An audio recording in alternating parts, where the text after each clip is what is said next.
I've been at Texas A&M this past week to carry out a test recording neurons in the medial prefrontal cortex of a rat using the neural pixels probe. These things are really cool, and I've got 6 of them. The plan is to record action potentials in the medial prefrontal cortex of control rats and rats which model post-traumatic stress disorder during fear learning behaviors. This trip to Texas had a straightforward objective. I needed to build the acquisition computer, set up Spike GLX recording software, and make sure that the system works. Then I needed to implant a neural pixels probe about 6 millimeters into the prefrontal brain so that I could acquire the neurons I'm interested in capturing. The probe itself looks like a straight hair about 1 centimeter long. It's so fine that it can be hard to see. But in fact it has like 900 tiny electrode points situated along the shaft to pick up the activity of hundreds of neurons at the same time. These instruments are expensive and fragile, so getting one safely into the brain feels like an accomplishment. For the planned experiment, I will be chronically implanting the probe, so I'll be using head screws and dental cement to permanently affix the devices. In theory, the neural pixels probe can be recovered and used on another animal after the 2 weeks of the study, but they're so fragile that it will be difficult to do without destroying them. Lowering the probe down through the craniotomy is akin to playing Operation under a microscope. If the probe touches the edge, I'm fucked. Removing the probe has to be done carefully, by hand, and the shank must not touch anything after it is raised out of the brain, so I took a different risk and conducted my test while the animal was under isoflurane anesthesia. This way I could capture some action potentials and get the probe the hell out of there without breaking it. The risk is that the prefrontal cortex is so suppressed under anesthesia that I might have failed to see any activity. The good news is that everything went well and I saw action potentials. To be sure, there were not nearly as many as I would expect to see in a waking animal. I recovered the probe, and I'm now ready to plan for the real experiment. Back at Michigan, a study just came out that is worth considering here on the podcast. The authors include Zirui, Huang, Anthony Hudetz, and George Mashour. The paper is called Anterior Insula Regulates Brain Network Transitions That Gate Conscious Access.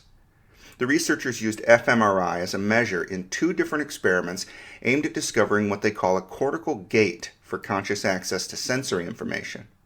Here is a brief excerpt which provides their hypothesis. Huang et al. Write, quote, "A candidate brain area may be situated at an intermediate position along the brain's functional hierarchy where unimodal and transmodal operations interface.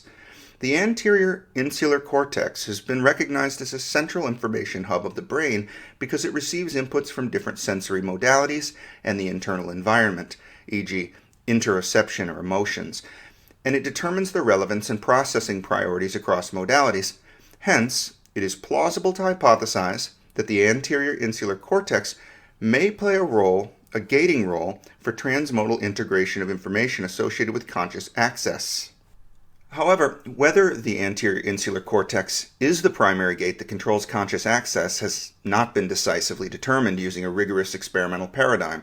Answering this question is arguably critical to understanding the neural mechanisms underlying consciousness, unquote. The hypothesis here is not suggesting that there is a location in the brain which is the seat of consciousness, the way a Cartesian dualist might. They are suggesting that there might be a critical hub, a kind of crossroads between the parietal and frontal networks, which determines whether perceptual information becomes conscious. In the first experiment, they used the anesthetic drug propofol to modulate consciousness. Propofol is essentially a short-acting general anesthetic. The participants were given instructions to do mental imagery tasks. The researchers wanted to see which brain regions are responsible for disabling the brain network transitions that are involved in conscious processing. The idea here is that when we engage in mental imagery or attend to other perceptions, there is a switch visible in an fMRI between activation of the default mode network to activation of attention networks. They found that the anterior insular cortex, a component of the ventral attention network, is critical to this network switch. They propose it as a cortical gate for conscious access. Huang et al. Write, quote, 26 healthy volunteers were studied using fMRI during and after intravenous propofol infusion. Participants were asked to perform 3 mental imagery tasks: tennis, navigation, and hand squeeze, plus a motor response task, squeezing a rubber ball by hand. A pseudo-randomized block design was applied comprising 15 seconds of tennis imagery, 15 seconds of navigation imagery, and 10 seconds of squeeze imagery, followed by hand squeeze within 5 seconds after hearing the instruction, and alternated with 15 seconds of rest. The propofol infusion rate was adjusted to achieve stepwise increasing target effect site concentrations in 0.4 milligrams per mil increments. The final target concentration was one increment above that which first resulted in loss of behavioral responsiveness. The final target was then maintained at this level for approximately 22 minutes. The infusion was then terminated to allow for spontaneous recovery. Behavioral responses define the periods during which a participant retained responsiveness, pre-loss of responsiveness. Then there was loss of responsiveness and recovery of responsiveness. 2 10-minute resting state baseline and 2 15-minute task baseline recordings were done before and after propofol infusion." Unquote. This is a clever research design. Propofol is a reversible anesthetic that sedates the subject in a graded way, resulting with a high enough dose in a loss of consciousness. Instead of using a report-based paradigm, having the participants press a button or say something when they perceive a stimulus, they instruct them to imagine playing tennis, for example. The pattern of activation which occurs when the participant imagines playing tennis is seen in the fMRI while the subject is awake and engaging in that mental imagery. In the case of playing tennis, the activation includes the supplementary motor area and precuneus. That's what they report here, and it agrees with previous studies. It's interesting that when we imagine doing a motor activity, areas of the premotor cortex are activated just as they would be if we were actually doing the behavior. The difference is that the primary motor cortex only acts in the case of actual motor behavior, such as when the participant squeezes a rubber ball. So in this experiment, the participants in the fMRI are instructed by the researchers to imagine playing tennis, then to do a navigation task, then to imagine squeezing the ball, then to actually squeeze the ball. They go through this sequence many times. As they proceed, at some point, they begin to receive infusions of propofol, starting at a low dose and increasing. Once they no longer respond to the instruction to squeeze the rubber ball, they are considered to have lost consciousness, and in time, they are allowed to return to consciousness by ceasing the propofol infusion. They come to respond again as the sequence continues until the experiment is over. The design of this experiment allows the fMRI to be used to look at regional brain activities during states of consciousness and non-consciousness. Analysis of the data indicates that successful mental imagery with its characteristic activations depends on what is happening in the anterior insular cortex, so they conclude that this structure is a cortical gate for conscious access. In the second experiment, the researchers utilized a backward masking paradigm to study near-threshold visual perceptions in awake participants. Here they used fMRI to look at spontaneous activity in order to locate a cortical gate which predicts future conscious access. They report that the anterior insular cortex appears to be the cortical gate they are looking for. Huang et al. Write, quote, "We further evaluated the anterior insular cortex role in conscious access in a psychological setting. Participants were briefly shown either a face or a scrambled face image, followed by a high contrast image, mask, using a classical backward masking paradigm. For example, in a near-threshold condition, both face and scrambled face were presented very rapidly and immediately replaced by a mask for a longer duration, such that the mask could interrupt conscious processing of the initial stimulus. We determined the supraliminal, above-threshold, and near-threshold stimulus presentations by manipulating the duration of the target stimuli. For the supraliminal condition, a 200 millisecond target duration was used. Individual thresholds for discriminating a face from a scrambled face were determined by an adaptive staircase procedure. The participants were asked whether they recognized a face or not during both near-threshold and supraliminal conditions." Unquote. They found that higher activity in the anterior insular cortex, as well as the dorsolateral prefrontal cortex and anterior cingulate cortex, were associated with reporting that the face was seen. This is further evidence in favor of their hypothesis. The authors believe that they have identified a cortical gate for conscious access of sensory data. They manipulated the level of consciousness using propofol anesthesia in the first experiment. They manipulated the content of consciousness in the second experiment. In the first experiment, functional activation in the anterior insular cortex was absent during the period of unresponsiveness due to anesthesia. Further, they report that the switch between default mode network and the dorsal attention network was interrupted under anesthesia. In the second experiment, they found that activity in the anterior insular cortex could predict whether or not the participant would report seeing the stimulus. In the discussion section of the paper, the authors write, quote, "Conscious access is the apex of cognitive hierarchy and is supported by multiple stages of non-conscious processing. Conscious access may fail in various conditions, such as when sensory stimuli are weak or corrupted, when attention is distracted, or when a person is sedated or has suffered a specific neurological injury. Why does access consciousness fail in anesthesia? Our data showed that the dysfunction of the anterior insular cortex renders high-order systems inoperative, which may be the proximal cause of the disruption of conscious access by general anesthetics. This finding may address an important knowledge gap in why sensory inputs can be received but not perceived during anesthesia. The anterior insular cortex is a central component of the brain's salience network and ventral attention system, which is situated at an intermediate position between unimodal and transmodal areas along the brain's functional gradients. Anatomically, the anterior insular cortex is composed of unique clusters of large spindle-shaped pyramidal neurons in layer 5 called von Economo neurons. These neurons establish long-distance, fast relay of information through the cortex.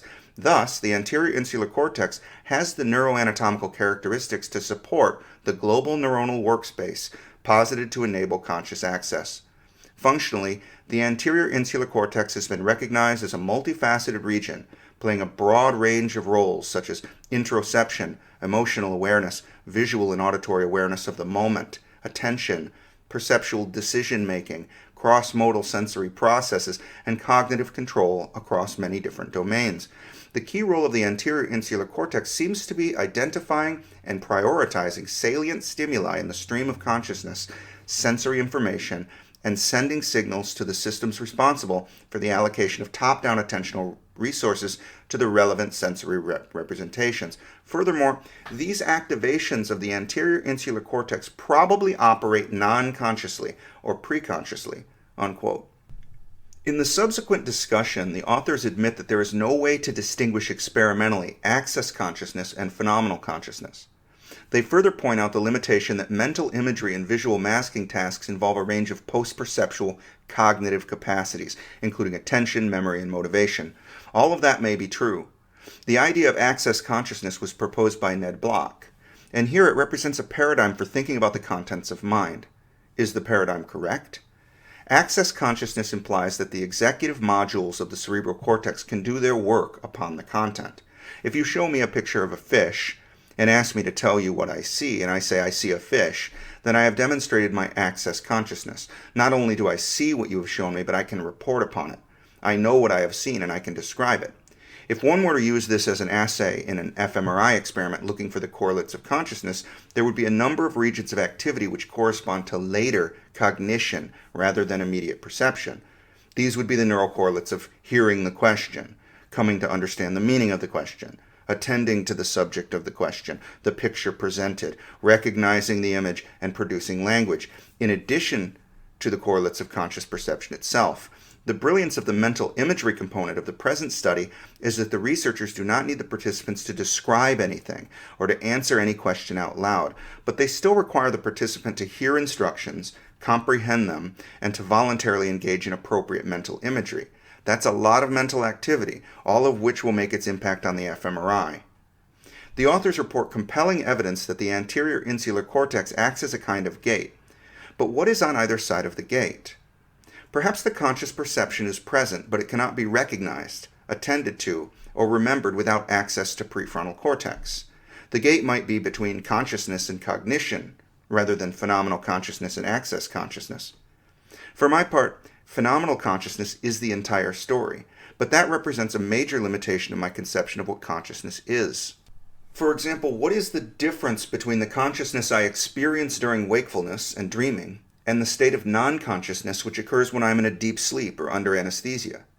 The authors of this study demonstrate that propofol anesthesia shuts down the anterior insular cortex. They propose that this closes a gate between phenomenal consciousness and conscious access. I observe to you that this might really be the distinction between consciousness itself and cognition acting upon the contents of consciousness. A serious problem is here implied. What if we are always conscious in the phenomenal sense, whether in deep sleep or wide awake? What am I talking about? Isn't it self-evident that we are not conscious during non-dreaming sleep? Perhaps not. Imagine a flow of experience in which you do not recognize or remember anything which is happening. You cannot think about what you see or hear or feel. You cannot understand images or sounds as objects on the one hand or words on the other. There is no sense of curiosity to understand. There is no sense of concern or confusion. There is no sense of time passing or narrative. There is no sense of self or other, just a flow of sensation gone as soon as it arrives. Each moment is not evaluated in terms of the moment before, so nothing coalesces into coherence. Is this what it's like to not be conscious? How can it be like something for it to not be like something? It can't. I'm not suggesting that we are conscious when we are dead, and given what happens under general anesthesia, especially under drugs like isoflurane, which are used in the hospital, we probably don't exist in the conscious sense under this condition. But it's worth considering whether we are conscious continually across sleep and waking. If that is the case, then what is the difference between sleep with dreaming and sleep without? Might it be the cognition which enables us to react to what we perceive? It might. In the temporally integrated causality landscape, I propose that the neural correlate of consciousness is a large integrated system with smaller integrated subsystems nested within it. It could be that the brain's cognitive structures enable higher degrees of nesting within nesting. Access consciousness might amount to a nesting process which places contents in the context of other contents. A string of incoherent sensations without memory or attention or reflection of any kind would amount to phenomenal consciousness without access. Whether such a subjective string is possible cannot be established because it would not be remembered or understood. In the beginning of this podcast, back in the first episodes, I characterized human consciousness as having the following features. I said human consciousness is a unified composition of contents. The contents are specific and meaningful, and they exist from a point of view. Human consciousness is continuous in time. It is limited and coherent. These aspects of human consciousness are evident to all of us, I think, but how much of this human experience should really be accounted for by cognition? I think unity and point of view are indispensable, but what about coherence? What about specificity? What about continuity and time? Could I be a conscious being without them? Perhaps I do it all the time. How the hell would I know? I think, therefore I am. Fair enough, but can I be without thinking? Without knowing that there is anything? Without even knowing that I am? What if the line dividing consciousness from non-consciousness is vanishingly thin?